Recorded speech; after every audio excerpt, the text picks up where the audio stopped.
সতর্কবার্তা। অনুগ্রহপূর্বক কেউ সীমান্ত অতিক্রম করিবেন না। অনুগ্রহপূর্বক কেউ সীমান্ত অতিক্রম করিবেন না।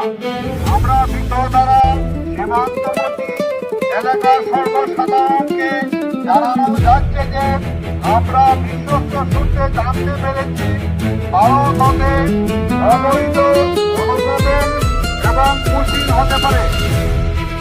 সেই ব্যাপারে সীমান্তবর্তী এলাকার জনসাধারণকে বিনীতভাবে অনুরোধ করছি অবৈধ অনুপ্রবেশ এবং পুঁজি দেখাতে তথ্য দিয়ে বিজিবিকে সহযোগিতা করবেন এবং আপনারা কেউ সীমান্ত অতিক্রম করিবেন না।